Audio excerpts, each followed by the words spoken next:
I disagree. I disagree. You don't have the right to my opinion. I'm just trying to save the world, man. I don't know, maybe. It's legit. Can I finish? Can't finish. Hold on. Fine. And now, disagree to disagree. Welcome, everyone, to this week's episode. Come on in, sit on down. I'm Brett, and this is my good friend, Jason. Hey, buddy. How you doing, pal? Doing pretty good. Good to see you this week. Yeah, likewise. Weather's good, wind's blowing. Wind's blowing. Wind's howling. We thought, we may have to comment on it if the gusts reach that level. If we get to Oz, we'll let everybody know what it's like. Yeah. Daylight savings time has happened. Ugh. So there's that. My dog did not properly regard the change in time. Dog time is different from daylight savings time, Jason. I fully understand that. So is our show brought to us by any new sponsors this week? We have two new great sponsors this week, Jason. This week's episode of Disagree to Disagree is brought to you by Soda. Half a soda. Screw you, Pop. And by Up North. Up North, not just a direction on a compass, but a state of mind. Agreed. Great sponsors. So you say soda? I do say soda. I get a lot of flack for saying this, but Okay, because you're in a land of pop. You understand that, right? I'm just saying, screw you, Pop. Wow. Have a soda. That's like saying screw you, Aaron Rodgers. Now, wait a minute. They're Being gonna a Packer take fan. they're gonna take away your Wisconsin card, I think. That's all right. Come and get it. Okay. Okay. Soda. I had to, when I moved out to Los Angeles, that was one of the words I made myself stop saying was pop. Because it made me sound like a yokel. We just come on down from the hills down to the big city. What you got? Some pops? So moving on to where we can be found online. We are on Twitter, Facebook, and Instagram at the D2D Podcast. The 2 is numerical, the D2D Podcast. Twitter, Instagram, and Facebook. You also can find us on all the usual podcast sites, Apple Podcasts, Spotify, and Google Podcasts. Check us out, rate, like, subscribe, and also share and retweet. Yeah, we love the shares. We love the subscriptions. We love getting the feedback. It's fun.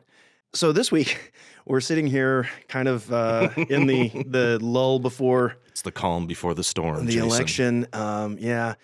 And we thought maybe the appropriate conversation for a time like this would be a bit of a civics lesson. Definitely, I think it's interesting to try to maybe get a little perspective on the uniqueness of being an American citizen and the opportunities that we all have and share together. And just knowing how in history it's a rare thing of what we have, and maybe just show some appreciation for what the founding fathers established. Yeah, it's a fascinating subject that we're going to talk a lot about the Constitution, sort of the founding documents, and just how all of that stuff kind of came to be post-Revolutionary War.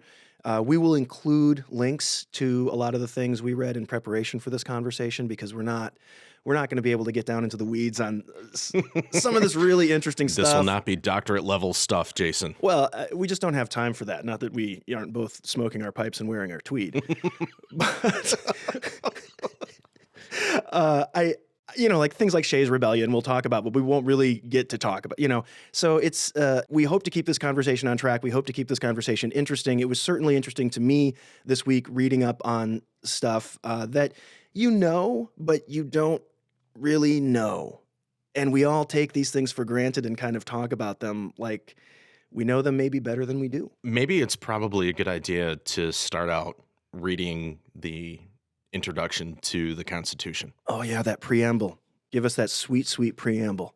We, the people of the United States, in order to form a more perfect union, establish justice, ensure domestic tranquility, provide for the common defense, promote the general welfare, and secure the blessings of liberty to ourselves and our posterity, do ordain and establish this Constitution for the United States of America. Lovely. Just beautiful. We have some great founding documents, don't we? Something I think we take for granted is how learned these guys were in the classics, in history, and really absorbing the moment in time of that transition from aristocracy to republic. It's a fascinating, fascinating thing. And I think maybe the way into this conversation is to talk about the original 13 colonies. They came together and they threw off the yoke of colonialism. They beat the British in the Revolutionary War, and immediately after that, I believe it was 1777, they signed the Articles of Confederation, which was basically a loose government between the 13 colonies. Confederation basically works where the states have a majority of the power and they transfer that power to the national or central form of government. And that's what they basically had. The power was largely in the states, and that's a reaction to they're basically getting away from a system that they found tyrannical to begin with, and with the lack of representation as well. So the last thing that they wanted to do was to give that power away initially to the central government. Americans don't want no one telling us what to do. That's right. And one thing that's really important for everyone to think about during this time period, what we call states now, in a lot of the founders and framers' mind of that time was that they also looked at themselves as countries, as sort of individual states. Patrick Henry only left Virginia 3 times in his life, and he's considered one of the founding fathers. So that's one thing to consider as we're going in and talking about this is it's not like how we think about it today as, it's just a state. Well, these guys thought of themselves as countries, hence the Articles of Confederation. Yeah, the individual colonies were very autonomous. But the Articles of Confederation, because there was no strong central government, the only thing they set up between them was a legislature. And so they could make rules that they then had no power to enforce. They couldn't raise the money they needed to pay for the Revolutionary War. They couldn't agree on anything without 9 out of the 13 colonies agreeing to it. Every colony got one vote, whether or not they had 1 million people or 50,000 people. And so it was a really hamstrung way to try to get this fledgling country off its feet. And it was about a decade in to the post-revolutionary period when the consensus was we got to come together and we got to have some kind of convention to modify, to change these Articles of Confederation because they're just not working to our full advantage. One of the pivoting points was the Shays Rebellion and what it had in order to lead to the Constitutional Convention. Yeah, that's a great story, the Shays Rebellion. So to start off with the Shays Rebellion, what was happening in this time period is that the United States, or the early part of what we know as the United States, the colonies, under the Articles of Confederation, were extremely in debt. There was a lot of economic strife. We owed, at that time, about $11 million to various European allies that we borrowed money from, and we had about $101 million to pay off from the Revolutionary War, largely to veterans. Shay, like others in the state of Massachusetts, were largely farmers, poor people, working class individuals who were veterans of the war. And they were being demanded to pay taxes to the state of Massachusetts in this instance. So they had creditors also coming to them as well. But they were owed money that the federal government at the time, which is just a Congress, they weren't able to pay them. So they're being asked to pay when they weren't getting paid that they were supposed to get from fighting in the Revolutionary War. And a rebellion kind of came out of that situation. Shay had about 4,000 people at the peak of the rebellion on largely their side of farmers and veterans. They would pack courthouses so people couldn't sit at them.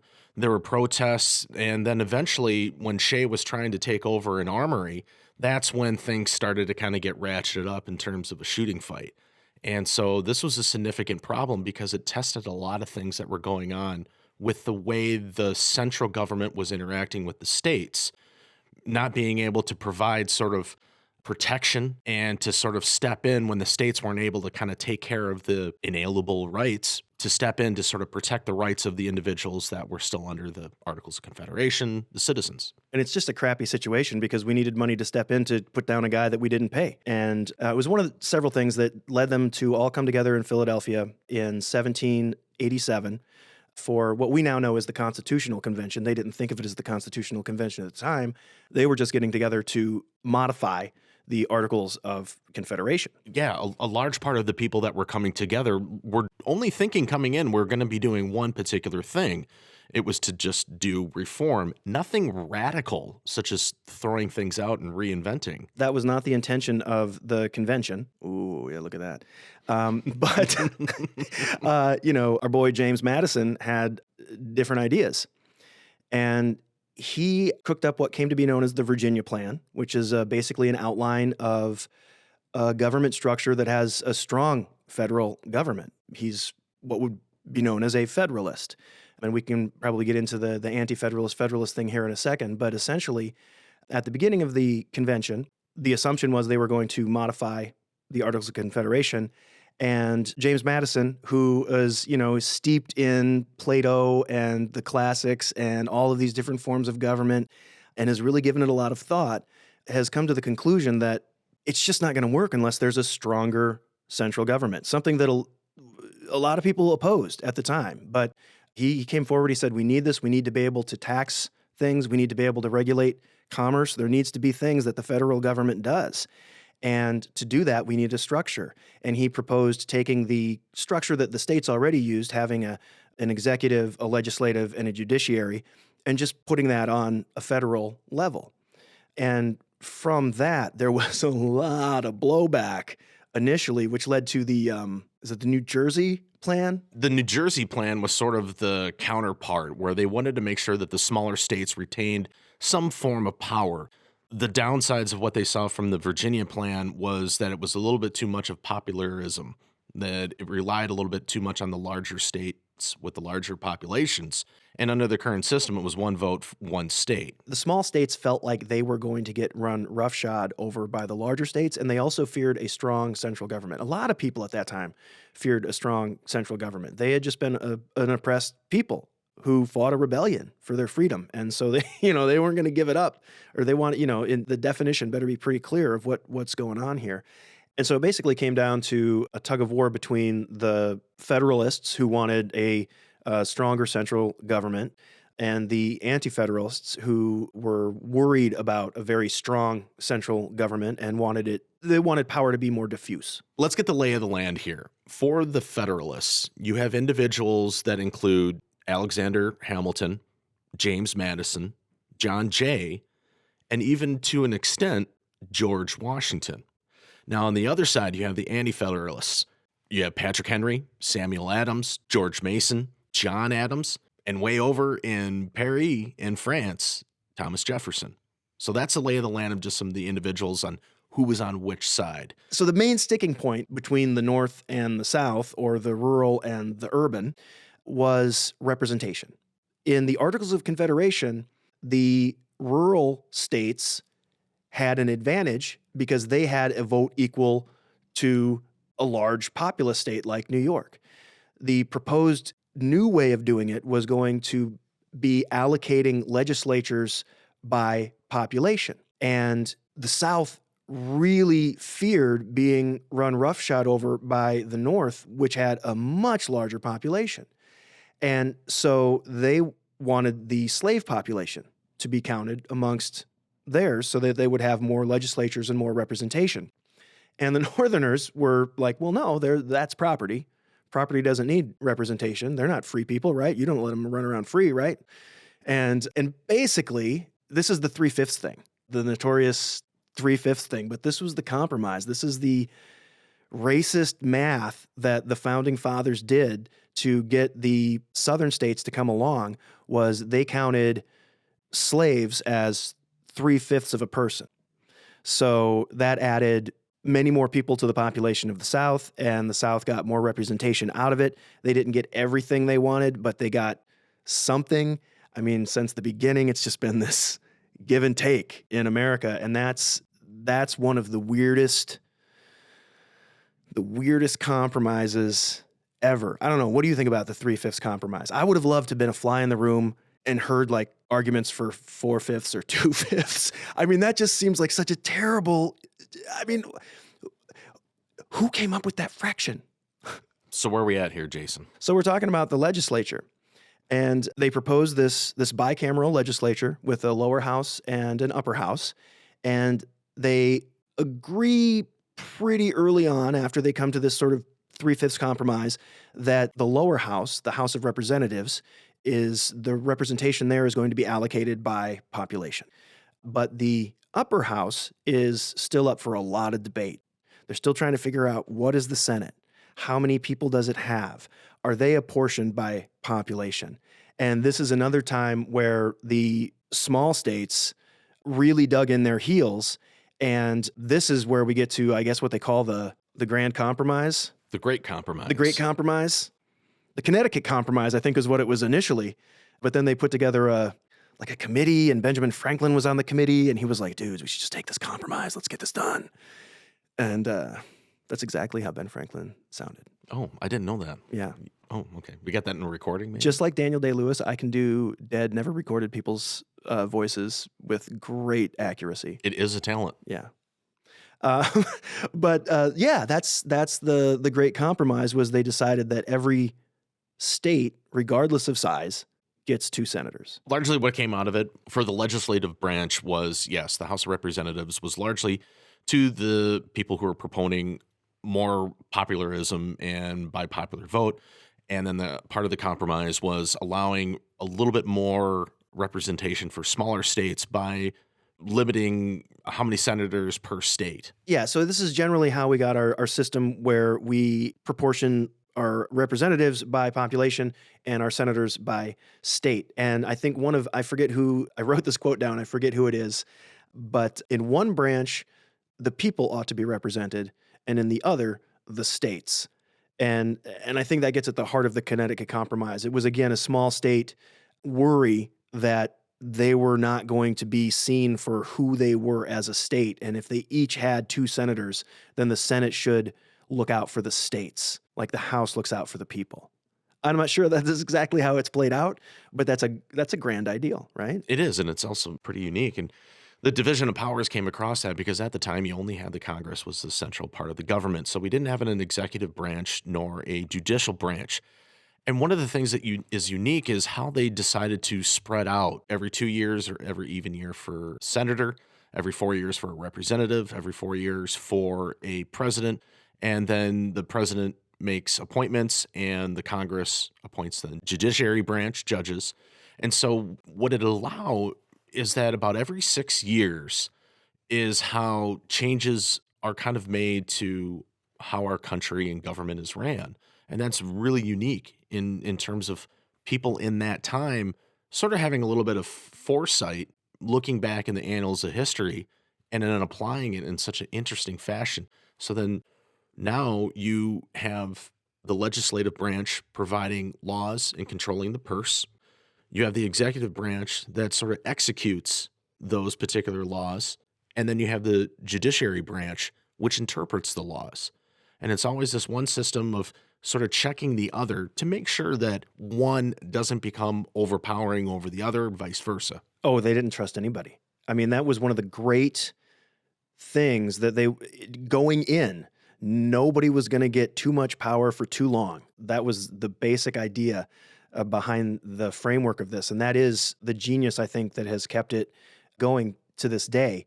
Like you said, they had in the Constitution, basically, Article 1 is the legislature, Article 2 is the executive, and Article 3 is the judiciary. So they've figured out the legislature, more or less, and they move on to the executive. And they're very worried about the executive. And rightly so. Because they're worried about a king. They're worried about, some of them want a lifetime appointment. Because George Washington was overseeing this convention, I think it gave everybody a sense of comfort because they all knew, well, he would be the first one. But even like in Madison's original plan, the idea of the executive wasn't even necessarily one person. It could have been a panel of people. And he saw them being appointed by Congress. And a gentleman named James Wilson strongly opposed that. He said if Congress chooses the executive, then the executive's completely beholden to Congress. Yes. And he wanted to have a purely popular vote for the president because the president should represent all of the people. And that began another huge fight between people who basically thought the people can't be trusted to have full democracy, and the people who said, well, you can't possibly deny the people, you can't put it in the hands of the legislatures. And so this led to more compromising, and they kicked this down the road. They agreed on the idea of an executive, and they eventually agreed on the idea of a unitary executive, one executive. But the idea of how they were going to elect that executive, that was one of the last things they did. They kicked that down the road to a special committee at the very end, which is where we get the wonderful Electoral College. Now, this was a compromise between electing the president via vote in Congress only or by popular vote only. And it's a strange compromise. They had a hard time coming to this compromise. And it's a pre-political party time. They didn't envision this two-party system. So they didn't envision electors being beholden to a party. They envisioned basically a noble class of very erudite person who would be kind of an intermediary between the will of the masses and mob rule. And this is one of my favorite, Alexander Hamilton, God bless him. He did so much writing. But he writes that the idea of an independent, informed electors, these electors, they would ensure that the office of the president will never fall to the lot of any man who is not in an eminent degree endowed with the requisite qualifications. That sounds an awful lot like Plato to me. Totally. And it sounds like the current occupant threw that out the window. So I don't think it's working the way that it's necessarily meant to work. But the funny thing is they never really thought that it would be a thing because pre-political party, they thought there was going to be a ton of people running for president and that nobody would get the number of electoral votes that they needed. So they were more intent on figuring out the different ways that Congress would decide who was going to be president when there was no majority. James Madison himself said, this is moot because 19 times out of 20, it's going to Congress. And so I don't know that it's ever worked as intended. But I think it's well intended. What people don't understand is that you're largely voting for these electoral college electors. Largely, only. Yes. You're not really voting for the president. You're voting for these electors. And now, which was a transition from how it was originally, now it's largely selected by party. Yeah, the electors are selected by party, and they're meant to toe the party line. They're not these independent electors that were meant to be. So there were a lot of sticking points, and they got through them to the satisfaction of enough people. They finally vote on this thing.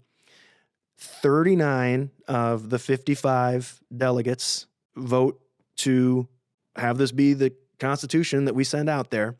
And then it enters this period where it has to go out for ratification by the individual states. And based on the Articles of Confederacy rules under which they're operating, 9 of the 13 colonies need to adopt the new Constitution before it can become the law of the land. And wasn't it New Hampshire was the last one, number 9? New Hampshire does eventually become number 9, but in between there's like a year and a half of really fighting because a lot of people did not like this document and they fought it tooth and nail.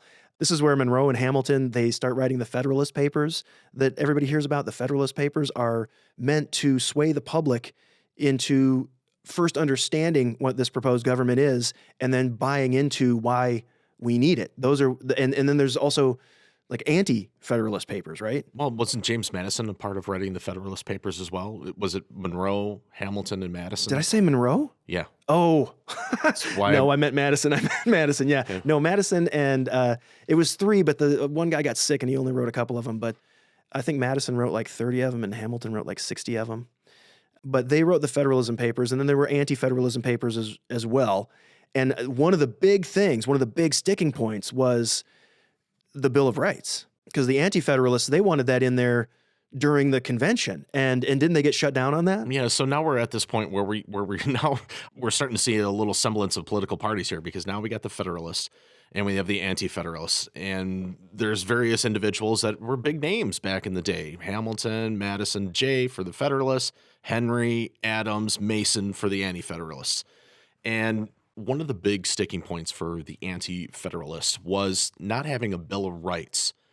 Madison found this a little bit preposterous because he felt like the Constitution really spelled everything out. If it wasn't in there, then the government doesn't basically have the right to go that.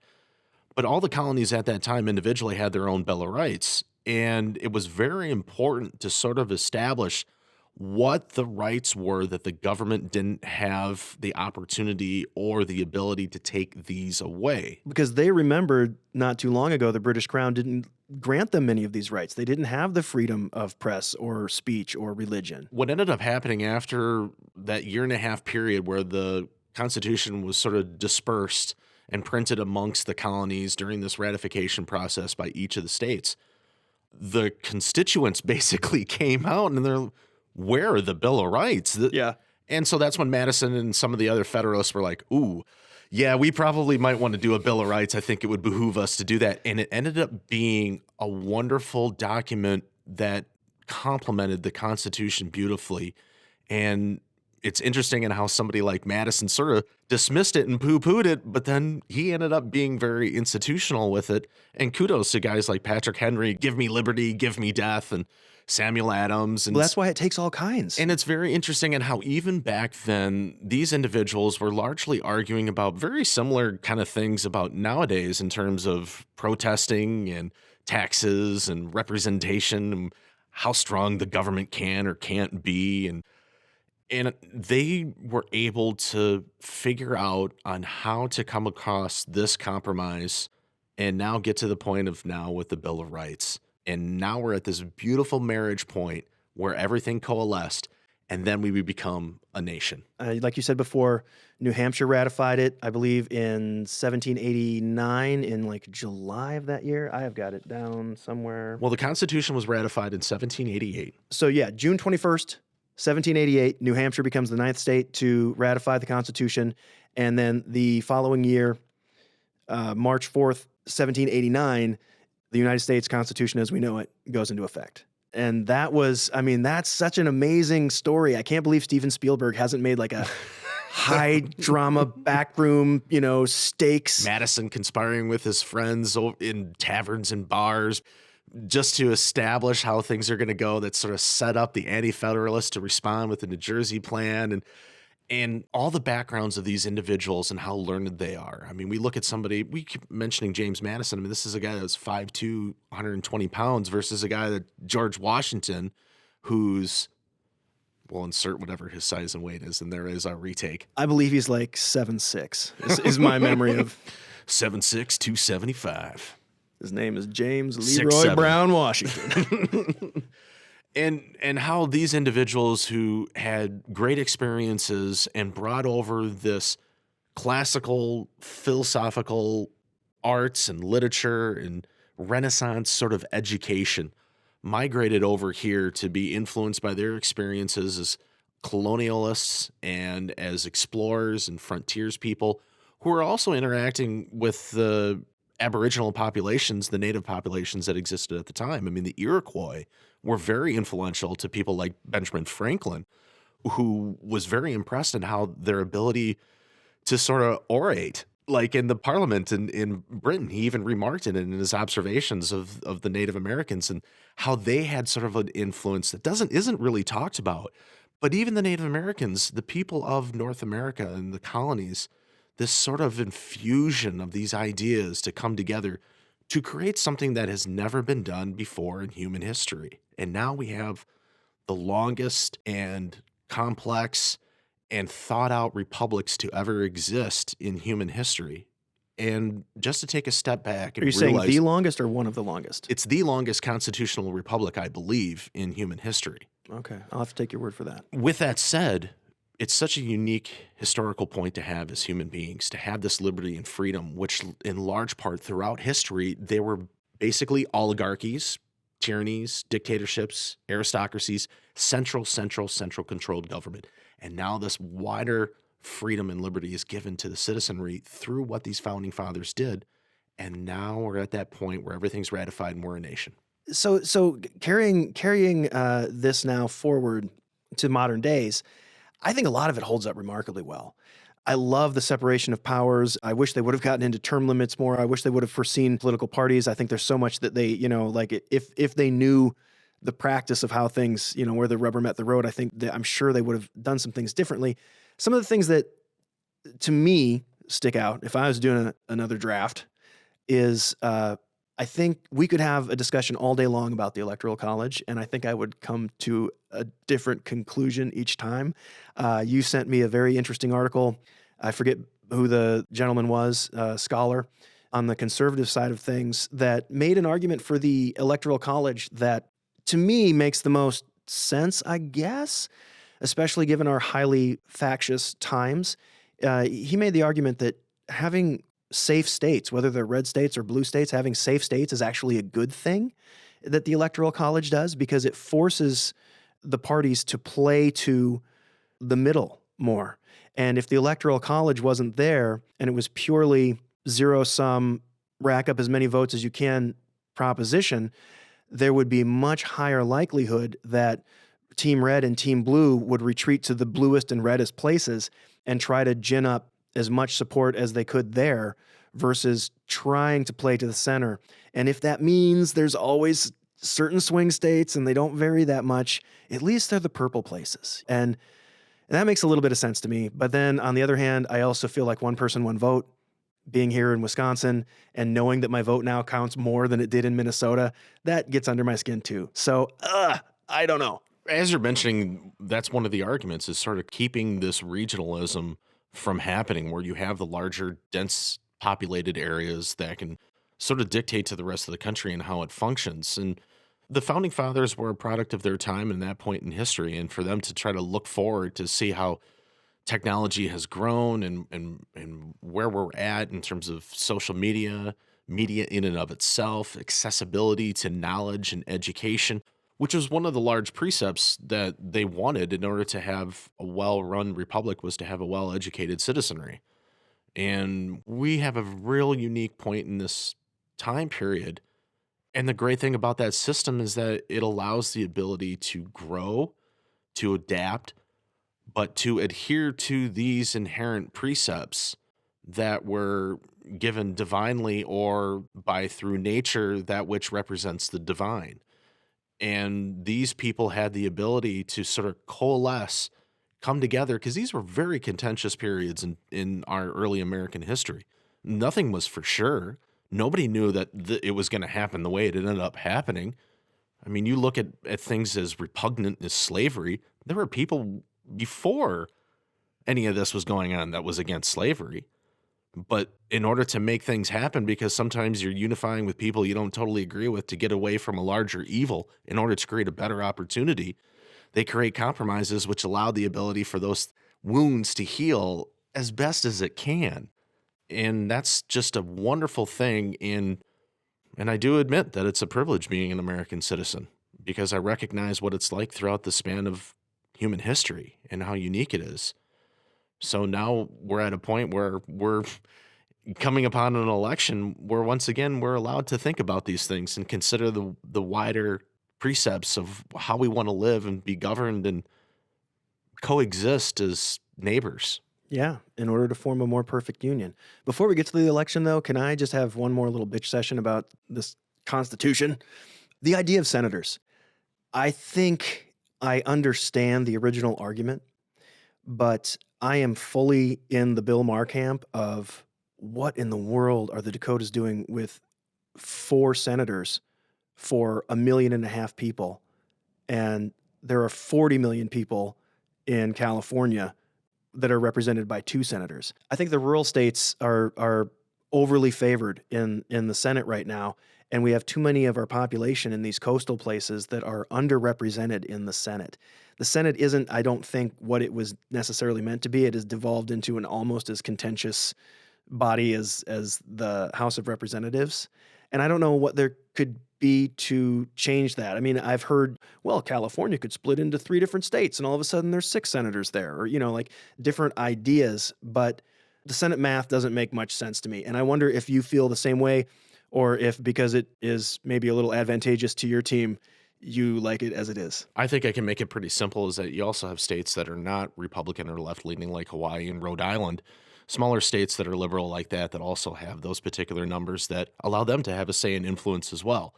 So it's not a totally exclusive rural states, but you make a very good and you make a very valid point, and I understand that, but it's just a real dangerous thing because if you think about it, allowing this ability to have swing states sort of keeps everybody in check. And it's representative in large part of a country as a whole. You don't want one bookend or the other bookend to dictate what everybody in the middle does, or vice versa. Everybody in the middle tells everybody on the bookends wants to do.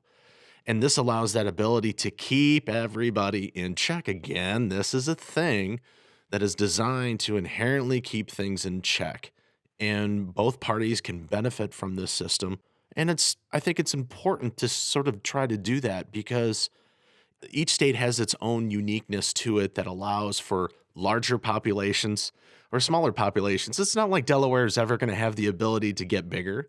It's not like Hawaii, although it is technically because of volcanoes, has any opportunity to get bigger. Or, I mean, likelihood of California splitting up. I mean, yeah, the possibilities there, especially in Northern California, but it's not as likely. So everything is already set and defined. These places aren't going to expand or shrink. So you have to have a system that represents everyone. And representing the small is just as important of representing the large. I agree, but it's like over-representation and under-representation, depending. I just wonder, these guys, a lot of them at the end of drafting this were like, well, I'm not completely happy with it, but I think it's pretty good. That's valid. Don't you think that they would think we're crazy for not updating it? I think they would look at us as we're crazy and that we're not as educated or as smart as them. I think they had the belief that we were going to be much more knowledgeable and motivated and participatory in our system and as our culture as a whole. And I think that's probably the first thing is they're going to be like, man, these idiots need to get off social media and quit telling fart jokes and chugging down stuff that's bad for you. Found everybody from the beginning of time has loved a good fart joke.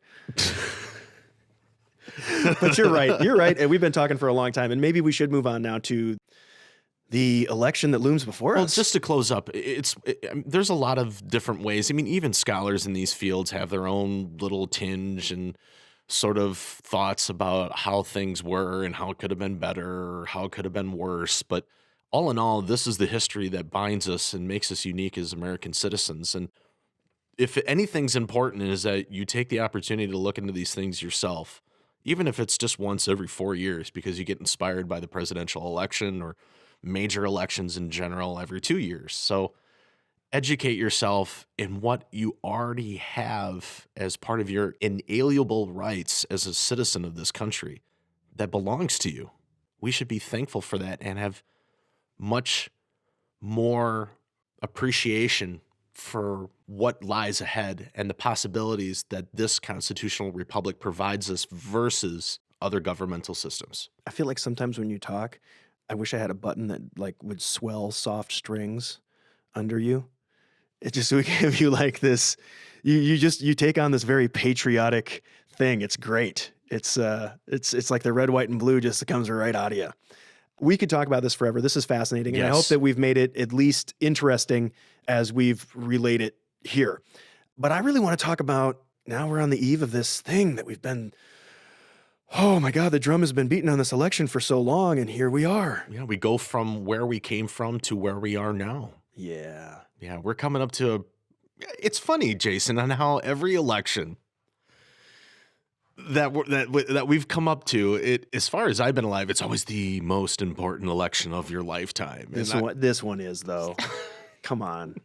It always is the most important one. But this one is. Okay.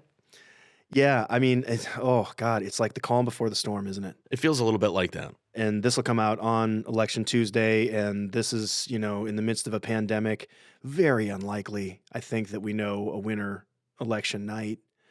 Maybe not even for a couple, 3-4 days, depending on how tight it is. Do you want to just kind of talk about where we see the lay of the land here in these final few days and kind of prognosticate and talk about what we quickly, what we see? I just real quickly, I totally agree with you. I think election night, we're going to get a glimpse, but we're not going to get a complete view of who's won. There are a couple states that are going to, Pennsylvania is going to let, 3 more days happen in order to, correct me if I'm wrong, check their mail-in ballots. And then there's a couple other states that got some uniqueness to them, Nebraska and Maine. So I think we'll get a good idea. I doubt we're going to know for sure. So in my opinion, I kind of feel like we're not going to know for at least the first week. I think we'll know by Thursday. That seems or reasonable. Friday. I think here's what I'm looking for is if Florida goes Biden, then it doesn't really matter Pennsylvania or any of those others. So it could be an early call if Florida decisively goes Biden. And the one thing, because every state has their own Hmm. laws about how and when they can count their ballots. And so there are a couple of close states, right? We keep talking about Wisconsin, Pennsylvania, Florida. And in Wisconsin and Pennsylvania, everywhere, there's kind of record absentee Yep. vote by mail going on this year. And some states allow you to count it as it comes in, and some states make you wait until election day or after the polls have closed. And I believe Wisconsin is election day, like 7 a.m. election day. And I think Pennsylvania might even be after the polls close on election eve. So those states are going to take a long time to get their returns in. So if it comes down to them, it is probably going to be a couple, 3-4 days. Florida allows those ballots to be counted as they come in. So if they're on top of the count enough, and if Florida goes blue, then I think it's over early. We know early.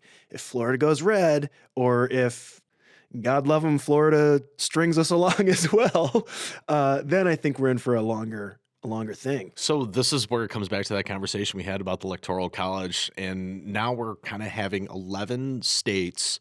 Some say 9. I say 9.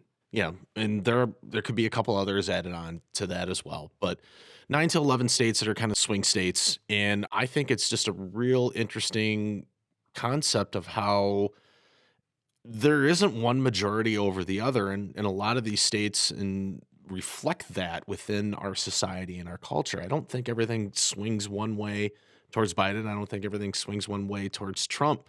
But it's close enough where we can kind of dice over a couple of states and try to figure out which ones that we think that are going to go in the model that you're talking about, because we all kind of use that opportunity of these cool little websites that they got online where you can kind of pick your states and kind of get the Electoral College and sort of playing Risk a little bit. And for you, Florida is sort of the linchpin. For me, it's Wisconsin in my model.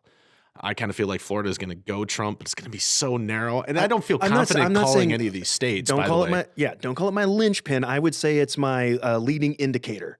Sure. If that there's no path for Trump without Florida, I would say my linchpin is Pennsylvania. Again, I'm not trying to put words in your mouth, but you know what I'm basically trying to say. So we have a couple of states, but again, I don't have a crystal ball. I'm not able to see in the future. I'm not expecting to be totally right on a couple of these things. So, well, I'm just, okay, so here we are. It's election eve. What is the temperature of the country? What do you think in your gut is going to happen? What is your Brett sense, your Sowie sense telling you is going to happen? I have a sense that I honestly think there's going to be a little bit of a blue wave, not maybe as large of one as people would like to hope, but I do think I see things breaking narrowly for Joe in a lot of places where he needs them to do so the way they broke narrowly for Trump last time. And it is good to remind ourselves that, yes, the Electoral College makes us look at these as red or blue states, but within them, even the most divided are like 60-40. So we really live in a purple country.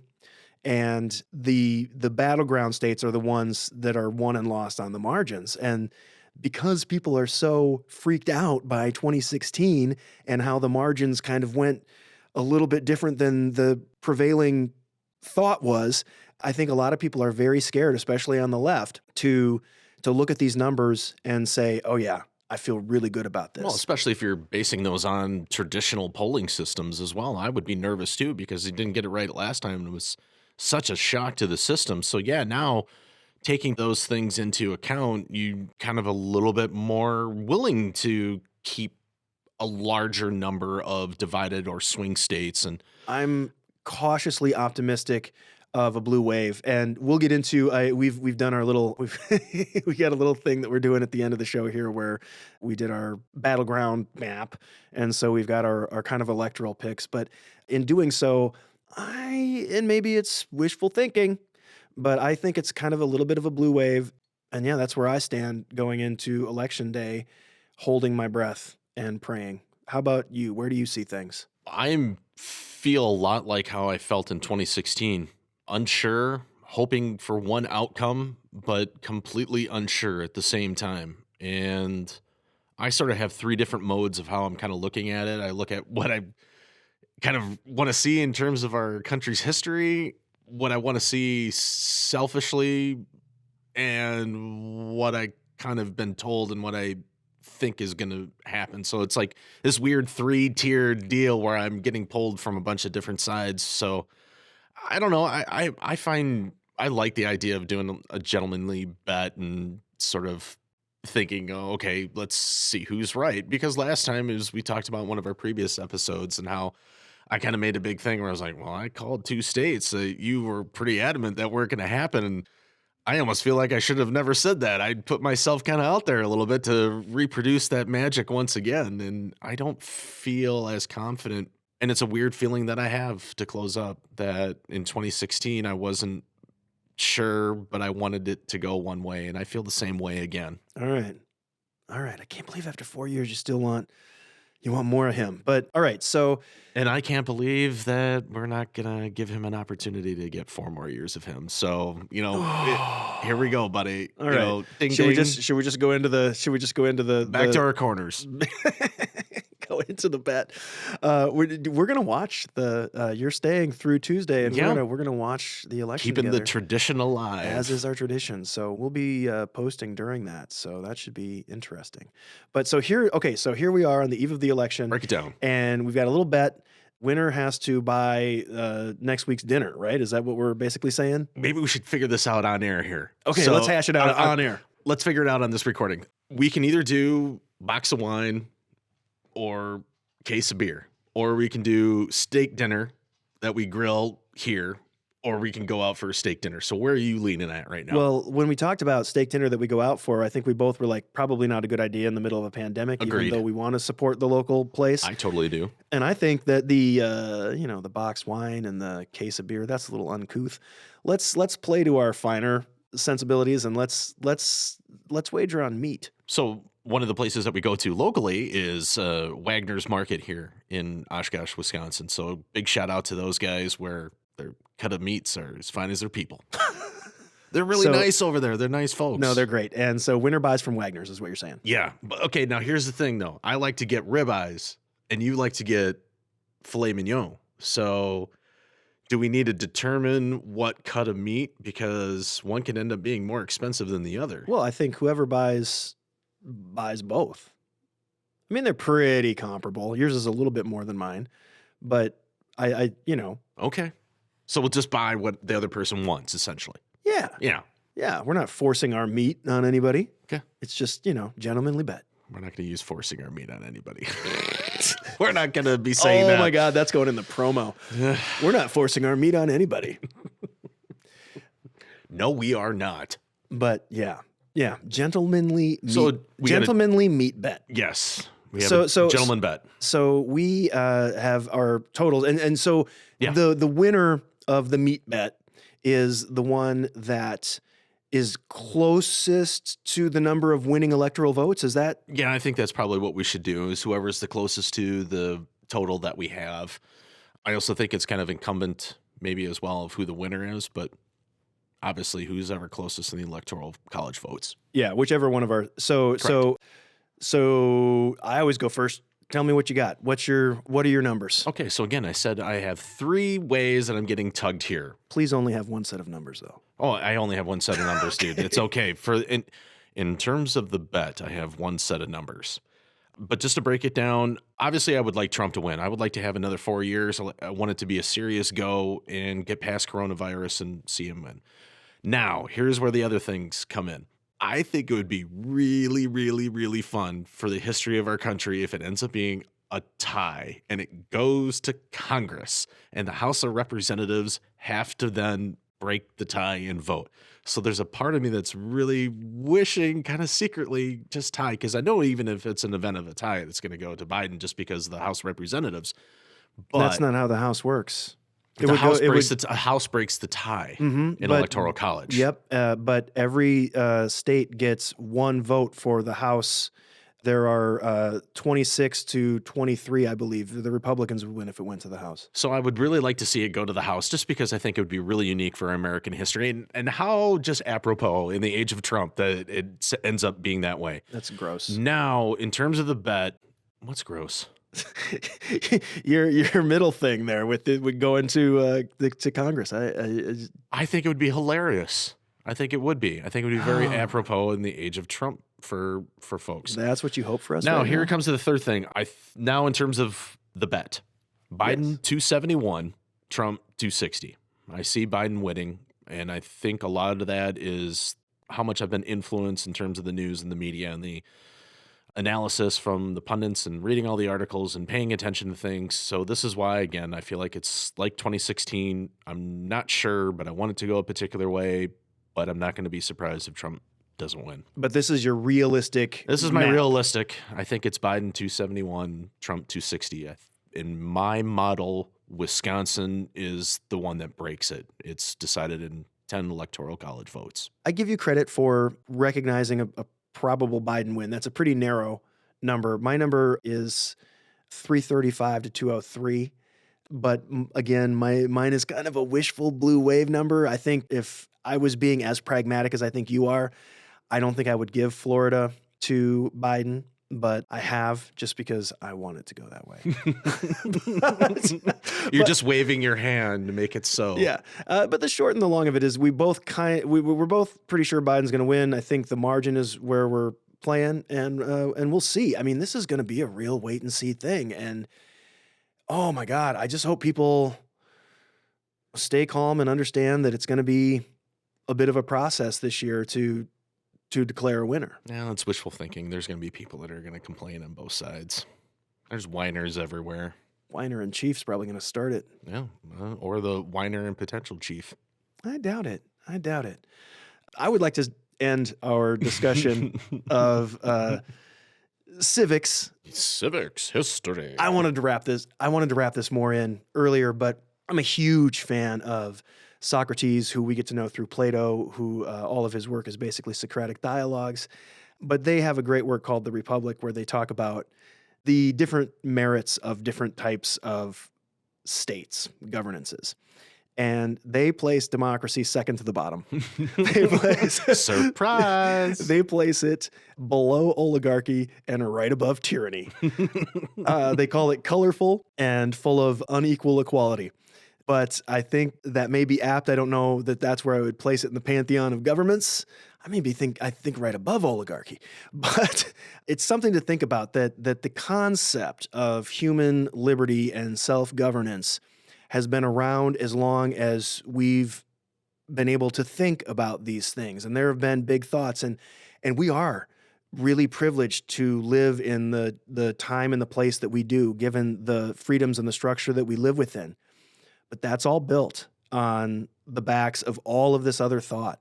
And if it wasn't for our forefathers having that knowledge to draw from, we wouldn't live in this fortunate society.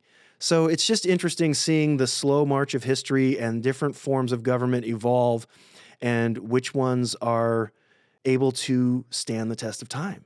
And so far, America's standing the test of time. And that's about as Brett Sowie as I get. We live in a really fortunate time, as you said. Seize the opportunity of this moment.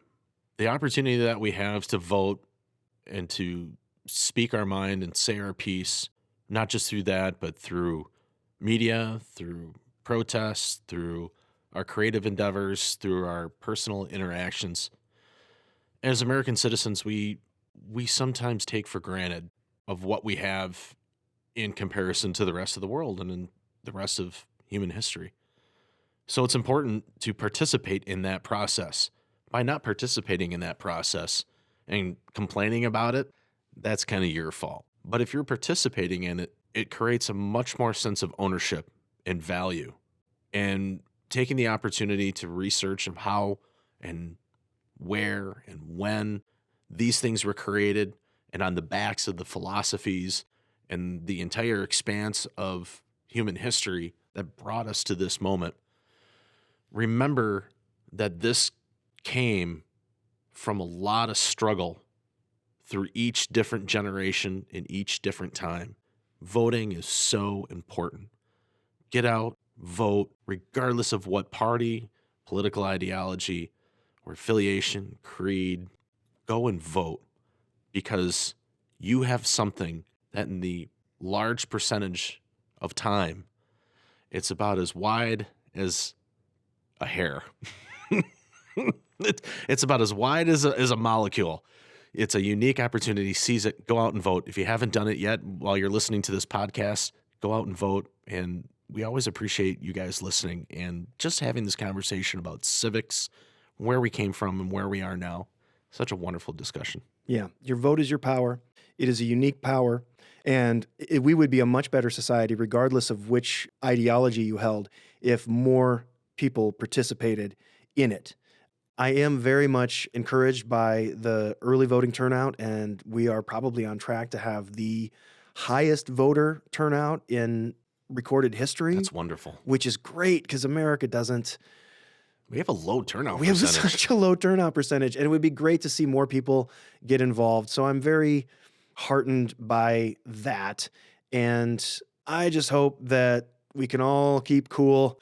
And I guess on the other side, we'll discuss where things lay. I mean, next time we talk, we may or may not know who won. It's possible. Hopefully, right? Yeah. Hopefully we have it figured out. Ideally, that's what I would like. I think by Thursday. I think that's reasonable. I'm saying within a week. That's how far it goes. I think the longest is 7 days, but by Thursday, which is 2 days after the election, it's going to be interesting. I Yeah. think it's too close to call at the end of the day. Well, we both called it for Biden, but you can say that. Once again, make sure you guys get out and vote. Also, check us out at all of our social media at the D2D podcast, Twitter, Facebook, Instagram at the D2D. 2 is numerical. You can listen to us on Apple Podcasts, Spotify, and Google Podcasts.